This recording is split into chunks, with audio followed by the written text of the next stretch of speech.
Stone Stopper by Moonstone trademark. Find us at moonstonenutrition.com. Is a groundbreaking solution designed to prevent kidney stones and support overall kidney health. Developed by top kidney stone doctors from NYU, Harvard, and UCSF, this product is rooted in decades of research and clinical expertise. Stone Stopper features 30 MEq of alkali citrate, a clinically proven ingredient that increases urine citrate and pH to prevent kidney stone formation. By reducing the ability of calcium in the urine to bind with oxalate, this formula helps dissolve and prevent calcium oxalate, uric acid, and cystine stones. Unlike lemon juice or citrus beverages, Stone Stopper pairs citrate with essential nutrients like potassium, sodium, and magnesium, ensuring it works effectively to protect your kidneys. Stone Stopper is sugar-free, gluten-free, low in calories, and enriched with magnesium and vitamin B6, available in ready-to-mix powders and capsules. Customers praise its effectiveness and ease of use, with one sharing, "Stone Stopper made my life so much easier, no more fear of another kidney stone." Another wrote, "Finally, a product that works and tastes great. My doctor recommended it, and I'm so glad I tried it." Stone Stopper by Moonstone TM. Find us at moonstonenutrition.com. Listener discount. I've arranged the highest exclusive discount for my listeners. Use my promo code to get 30% off moonstonenutrition.com, ERADIO. The Avengers radio series, a cultural phenomenon in South Africa back in the 1970s. South Africa was a country with no national television service. It wasn't until 1976 that the country would get its first taste of television broadcasts. But before that, radio was the primary medium of entertainment and information for the masses. This was the context when The Avengers, a British spy FI series, made its debut on South African radio and became a cultural phenomenon. The Avengers was a British television series that originally aired from 1961 to 1969. The show revolved around the adventures of John Steed, a suave and sophisticated secret agent, and his various female associates. The series was a unique blend of traditional spy thriller elements with science fiction and fantasy, which set it apart from other shows of its time. While the series was hugely popular in the UK and had also made a significant impact in the American markets, being one of the rare British series given a network transmission slot, it was virtually unknown in South Africa. This was primarily due to the lack of a national television service in the country until 1976. However, as a film series, The Avengers was able to gain some exposure in South Africa through film rentals. But it was the launch of the radio series that truly brought The Avengers to the masses in South Africa. Come and listen at www.myclassicradio.net.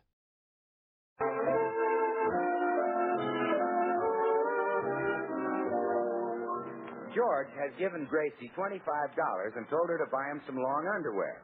But on the way, she passed the shop of Pierre, the famous dress designer. Naturally, we now find her talking to Pierre. I want a new evening gown, Pierre. The most gorgeous thing you've ever made. Now, how much is Madame prepared to spend? Well, all I have with me is $25. $25? Well, yes, my husband gave it to me to buy him some long underwear, but my gown is more important. I want to be glamorous. I want to attract more attention than Lana Turner. Madame, for $25, all the clothes I could give you would be a bow around your waist. Oh, I don't want to attract that much attention. The cheapest gown I make is $100. Well, here, take the $25 as a down payment. You get the rest when the gown is finished. Well... Oh, please, I've just got to have the gown. And my credit is the best in town. Madame wouldn't pull my leg, would she? Oh, anything to get the gown. Stick it up. Never mind, I'll take a chance. Oh, wonderful. Now, remember, create something really divine. Oh, have no fear, Madame. I'll put everything I've got into this gown. Oh, good. With what you put into it and what I put into it, it ought to be sensational.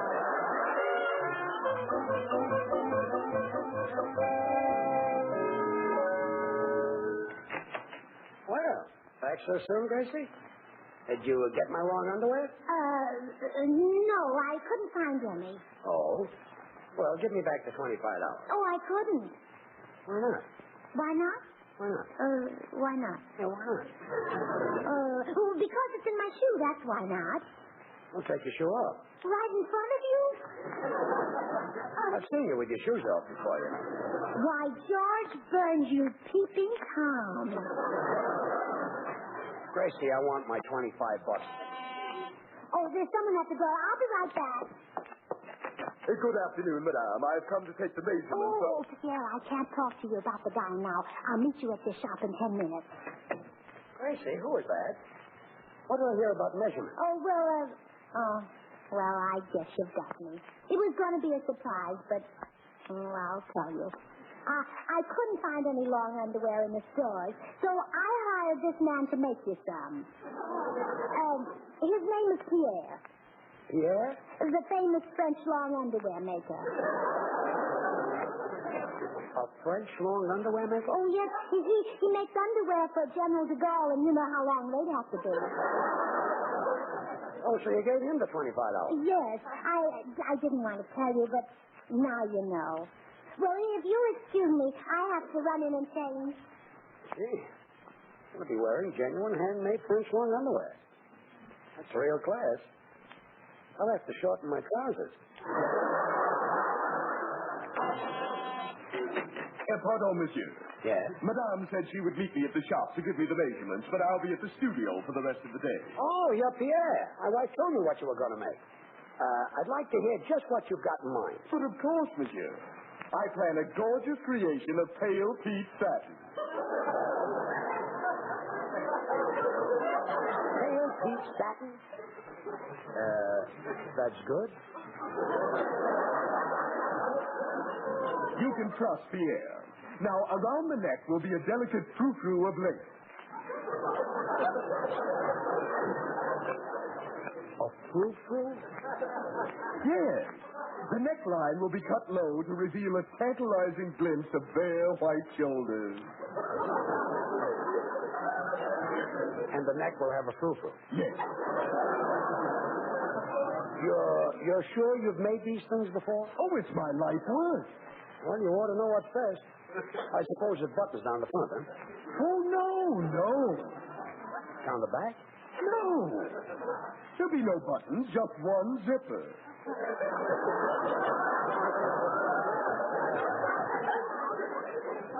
Where?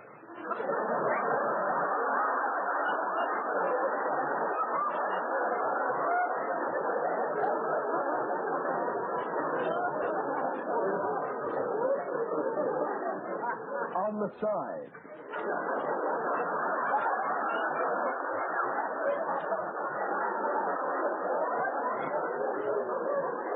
But there are frou-frous around the neck.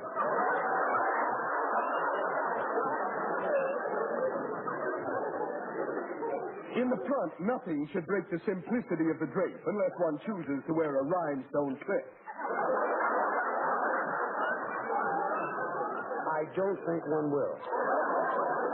Well, anyway, monsieur, my creation will be the gayest thing at any party. Who sees underwear at a social? Underwear? I'm describing a gown. Don't need a gown. I'll just sleep in the underwear. I was speaking of the gown I'm making for your wife. My wife? Yes, she gave me $25 down on a $100 evening dress. I see. Gracie, come in here.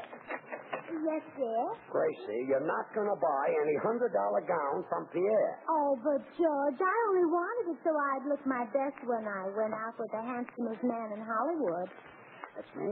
Well, sure. Well, I don't mind if you spend, say, $30. So I'm the handsomest man in Hollywood, huh? You're the handsomest man in the state of California. Well, spend $60. You're the handsomest man in the whole country. Okay, spend $100. In fact, you're the handsomest man in the world. What's that for? You got the dress. I'm working on a mink coat. I see what you're doing.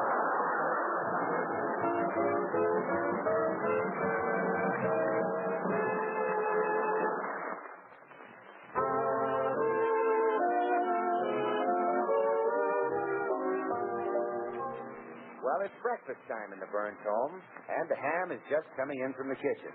His wife is already at the table. Good morning, Gracie. Good morning, dear. Breakfast is all ready. Good.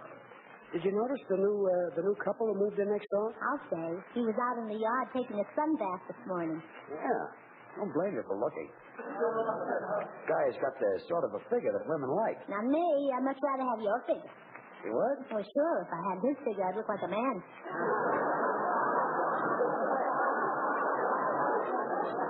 I hadn't thought of that. George, you know they're newlyweds. Oh, there's someone at the door. I'll see who it is here.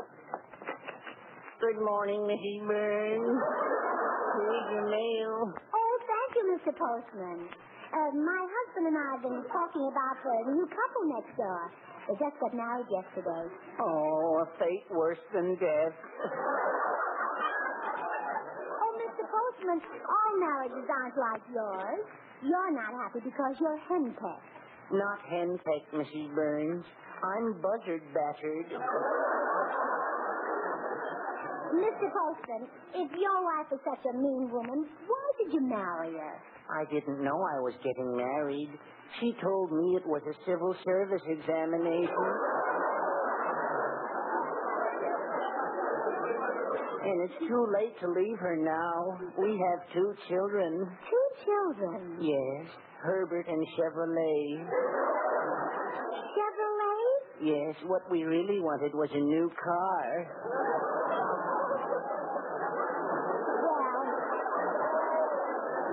Just the same, I'm sure those newlyweds next door will be very happy. Oh, look, you can see them through the window, just sitting down to breakfast. Oh, isn't that romantic? He's holding her chair. Yes. Do you hold your wife's chair, Mr. Postman? Oh, always. If I let go, she beats my brains out with it. Look, now he's kissing her hand. Oh, I wish George were like that. Doesn't Mr. Burns ever kiss your hand before breakfast? Are you kidding? With his appetite, I wouldn't touch my hand near as much.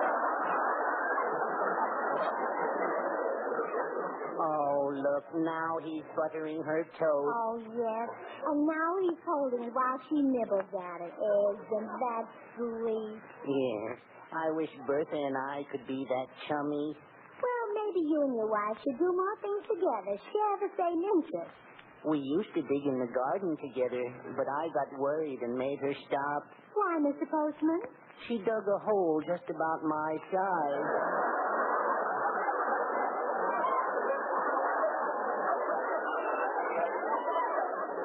Well, goodbye, Mrs. Burns. Remember, keep smiling.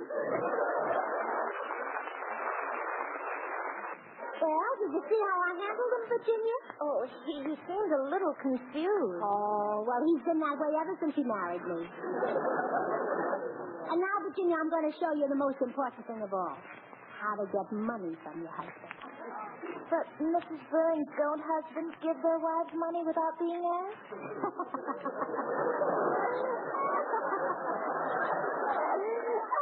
You're cute. Now, Virginia, let's say that I want $25 for a new hat, which I do. There's one method that never fails. Flattery. Every man loves to be flattered. Just watch this. Oh, it's you again. What's wrong with you today? You're acting sort of crazy. Oh, yes, and it's all your fault. You drive women crazy. Crazy with love. You heartbreaker, you. Well, here we go again. What woman can call her soul her own after she's looked into your soft beige eyes? Gracie. It's like looking into 2 pools of nylon. Look, Gracie. Oh, you're so incredibly handsome, George. Oh, if I were only a sculptor. Let the others make statues of Apollo and Mercury and Hercules. You're the man I want to chisel.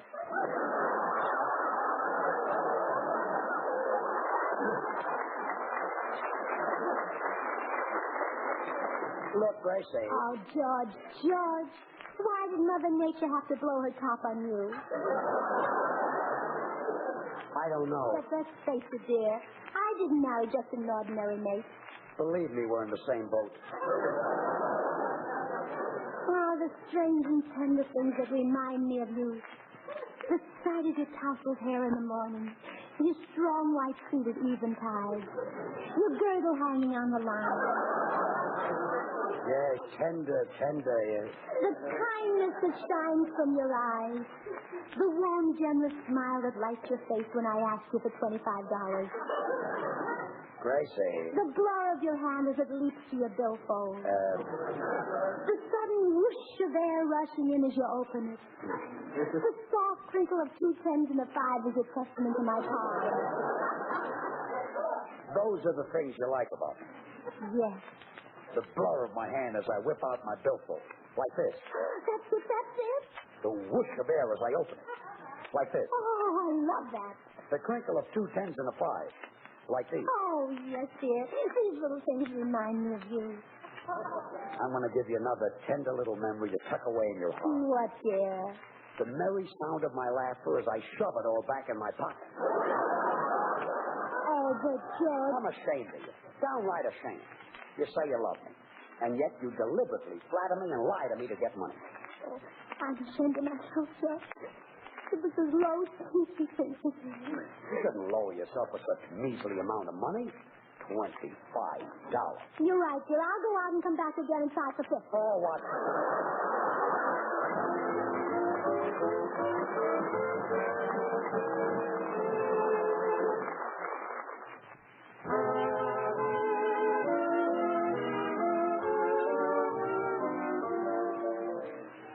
Oh, come right in. You're the little newlywed from next door, aren't you? Yes, Mrs. Burns. I'm Virginia Jackson. Oh, yes, you know, I've been wanting to have a little talk with you. You see, there are certain things that every young girl should know, and I happen to be one young girl who knows them. I see. Now, sit down, Virginia. I suppose your mother told you how the bees carry pollen from flower to flower on their feet? Yes, she did. Well, I'd advise you to forget that. I tried it, and believe me, it's nothing. Well, really, Mrs. Burns, I'm sure Jim and I will never quarrel or anything. He's so sweet and handsome, especially in his uniform. You see, he was a captain in the army. Oh? Well, George did his bit, too. Oh, really? What was his rank? Air Raid Warden Junior grade. Oh. George was wounded, but he didn't get the Purple Heart. He sat on his flashlight. Well, Jim was lucky. He was overseas for 4 years and didn't get a scratch. Overseas for 4 years. And how long have you been married? 2 days. Oh, you do have a problem. I do? Oh, yes. If he's been gone for 4 years, it's going to take a lot to reawaken his interest in women. I really don't seem to be having any trouble. Better safe than sorry, Virginia. Now, I can tell you how to keep your husband happy from now on. First, remember that a wife must be all things to her husband. Oh, what do you mean? Well, when he wants a pal, be a pal. When he wants a fascinating siren, be one. Oh, I wouldn't know how. Oh, it's easy. Now, George is in the den. You listen, and I'll show you how to be fascinating. Oh, hello, dear. Hello, you great, big, strong, wonderful you.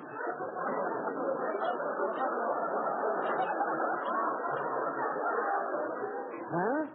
How's about a kiss for your ever-loving mama, kiddo? Kiddo? That fascinates you, don't I? What is this anyway? What's going on here? Kiss me, kiddo. Gracie, is there something wrong with you? Haven't had any complaints yet, kiddo.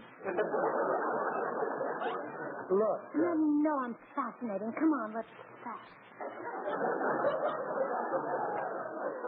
Gracie, would you like a doctor? One at a time, kiddo. I'm not through with you yet.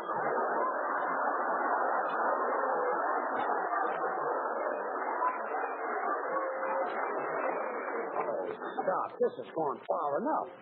Seems to me we haven't even started. Gracie. Oh, get out of here.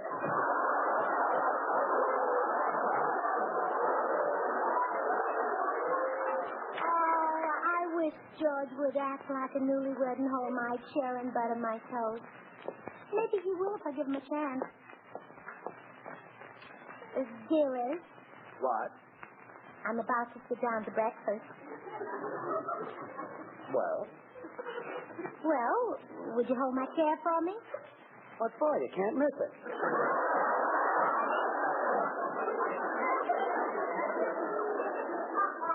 Sit down. Yes, dear. George, Now what?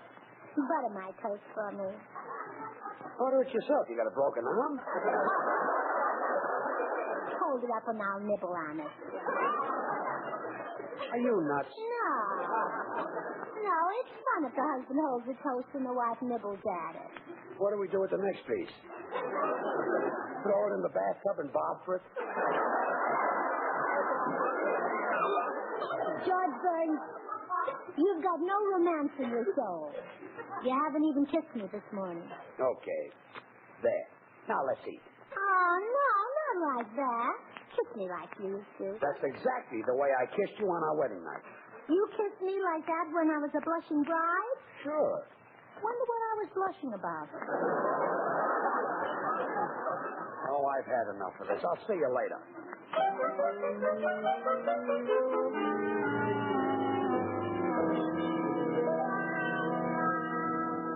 So that's why I came to see you, Bill. Ever since those newlyweds moved in next door, she's been very lovey-dovey. Oh, well, of course, George. That's it. She wants you to act like a newlywed. Me? Well, sure. Leap in the door, pick her up in your arms, and scorch her with burning kisses. Want me to do that? Well, in your case, limp in and shake hands.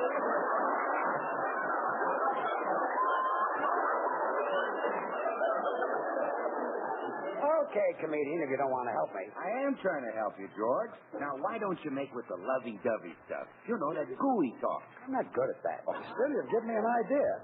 I like so lovey-dovey that you'll get sick of it. That might work. I'll talk real mushy. That ought to make me repulsive, huh? Well, with the start you've got, how can it miss? So long, comedian. Good luck, newlywed.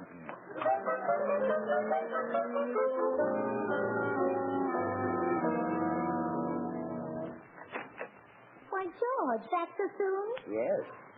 Great big daddykins hurried home to smother his mamakins with kisses. Oh, George. We'll kiss all night and all day tomorrow and all the... Tomorrow I have a beauty shop appointment to get my eyebrows plucked. Daddykins will singe them off with burning kisses.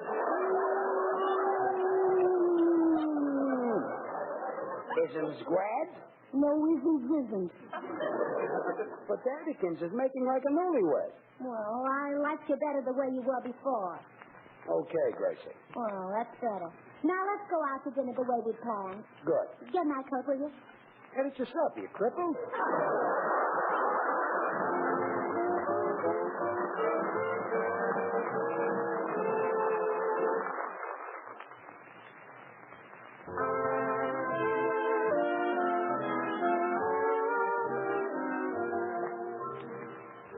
George. Yes, Gracie? George, they're going to put on a big musical program in the Hollywood Bowl tomorrow night. That's nice. I've always wanted you to sing there, darling. The birds are sweetly singing, and perfume flowers are bringing, and the wind is blowing as it's passing by. Now I'll do all my singing in the bathroom. My voice belongs in the tub. You're wrong, George. Your voice belongs in the bowl.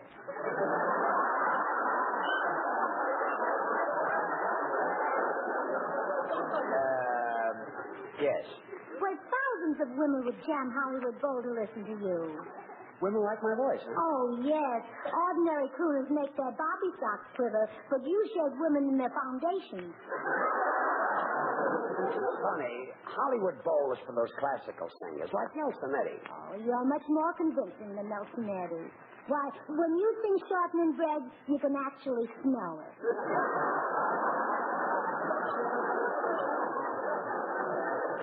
Thanks. Bill Goodwin is going to be the master of ceremonies at the bowl, and I've invited him over here to hear you sing. So take off your clothes and jump into the bathtub, dear. I've already filled it with water. I don't need a bath. Well, I know, but you sing better there. Bill will think you're Frank Sinatra. I sound like Sinatra in the bathtub, huh? No, but you look like him. You sound much better. Oh, honey. Well, you do. Anyhow, Frank Sinatra wouldn't dare sing in the bathtub. Why not? Suppose the stopper came out. Hadn't thought of that. Oh, really, Judge, you're too modest. You're the greatest singer who ever lived. Oh, no. Not greater than Al Jolson. Oh, pooh. You're greater than Al Jolson and Frank Sinatra put together. Oh, Gracie. Well, what would you have if you put them together? Just a man down on his knees without the strength to get up again. You really think I'm that good, huh? Oh, you're the top. Sing some more to me right now. Open the furnace of your throat and scorch me with a hot lick. I love you, I do. You're the only girl that I adore. Oh, babe! Oh, you dynamite sugar throat. Is that hot enough for you? Oh, it's just like sitting behind the exhaust of a Greyhound bus. How soon will Bill be here to listen to me? Oh, any minute now. So hurry up and jump in that tub full of water. But, honey... Oh, here comes Bill. Now, don't argue any longer. Well, okay. You'll see. Bill will be enchanted when he hears those glorious notes come pouring out of the bathroom. I'll hurry. Hi, Gracie. Why'd you call me over? Oh, well, you'll see in just a minute, Bill. Well, I haven't got much time to wait, Gracie.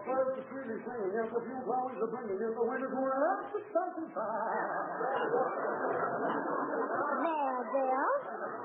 Did you hear that? Gosh, where's it coming from? In the bathroom. Okay, get me a plunger and I'll fix it. Oh,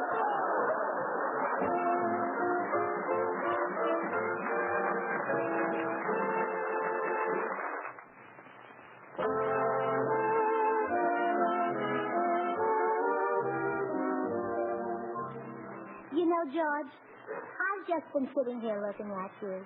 You ought to be in pictures. Oh, Gracie. I'm no movie star. But you could be, dear. You're loaded with sex appeal. Don't be silly.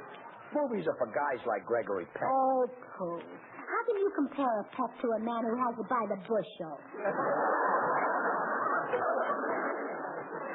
Forget it. I'm not for pictures. You are, too. You've got everything any leading man on the screen has. Now prove it to you. Just name one. All right. Charles Boyer. Charles Boyer. What's he got? What's he got? Yeah. How about those eyes? You've got just as many. It's not how many, it's what you do with them. For example, Boyer has a way of dropping his eyes. Well, you can drop yours. You even have little built-in hammocks for them to drop into.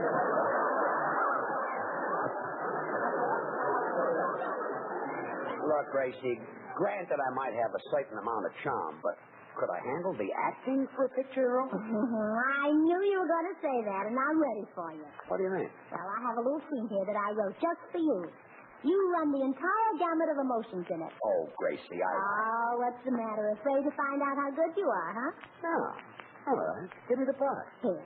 Now, you play a soldier who has just come back from the wars. You have a beard and a bandage around your head, and your eyes are all bloodshot. They'd look gorgeous in Technicolor. Yeah, I can say it all now. All right, now, I speak first. And give it everything you've got, George. Okay, go ahead. Oh, my darling, you're home. Home at last. After all these months of waiting, hoping, praying. Tell me, darling, quickly, are you all right? Are you all right? Yes.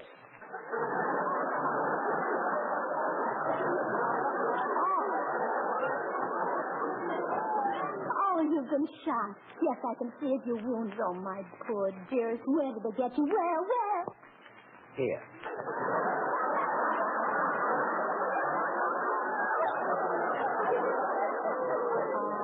Doesn't matter. I'll nurse you back to health. You'll be well and sound again, my love. You shall have every care. I'll never leave your side for a minute. You'll never be alone again. Never, never, never. Gee.